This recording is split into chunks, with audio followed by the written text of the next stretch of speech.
അപ്പോഴേ ഇന്ന് രാവിലെ ഒരു സാമ്പാർ ഉണ്ടാക്കാമെന്ന് വിചാരിച്ചു. പെട്ടെന്ന് ഒരു കുക്കർ സാമ്പാർ. ഞാനിങ്ങനെ തന്നെ ഉണ്ടാക്കുന്നത്. ഇപ്പോൾ രാവിലത്തേക്കും ആവും ഉച്ചക്കത്തേക്കും ആവും. രാവിലെ ദോശയാണ് കൂടെ കഴിക്കുക. അങ്ങനെ ഞാൻ സാമ്പാറിൻ്റെ കഷ്ണങ്ങളെല്ലാം അരിഞ്ഞു. അതിനകത്തൊക്കെ കായും തൊമരയും മഞ്ഞൾ പൊടി ഉപ്പും കൂടി ഇട്ട് കുക്കറിൽ 2 വിസിൽ, എനിക്ക് 2 വിസിൽ മതി കേട്ടോ. അപ്പോഴത്തേക്കിനും നമ്മൾ കുറച്ച് ഉണക്കമീനേ ഉള്ളൂ. ഉണക്കമീൻ കുറച്ച് കണ്ടിച്ച് വറക്കാനായിട്ട് എടുത്ത് വെച്ചു. ഉണക്കമീൻ റെഡിയാക്കി വന്നപ്പോഴത്തേക്കിനും പിന്നെ സാമ്പാറിന് കടുക് വറുത്തിട്ട് അതിലേക്ക് മുളക് പൊടിയും മല്ലിപ്പൊടിയും ഉലുവാപ്പൊടി. ഞാൻ മല്ലിപ്പൊടിയാണ് കൂടുതൽ ചേർക്കുന്നത്, മുളക് പൊടി കുറച്ചേ ചേർക്കാറുള്ളൂ.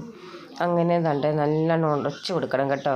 എടുത്തതിന് ശേഷം നല്ലോണം ഉടച്ചു കൊടുത്ത് പുളിയും പിഴിഞ്ഞ് ഒഴിച്ച് കരിവേപ്പിലയിട്ട് നന്നായിട്ട് തിളപ്പിച്ചെടുക്കണം. ഞാൻ കായമൊക്കെ നല്ലോണം ചേർക്കും. അതാണ് ആദ്യം നല്ലോണം കായം കണ്ടത്. ശരിക്കും സാമ്പാറിൻ്റെ കളർ ഇതൊന്നും അല്ല കേട്ടോ. വീടിക്കത്തിക്കണമെങ്കിൽ കുറച്ച് നേരം കഴിയുമ്പോൾ അതങ്ങ് കുറുക്കും.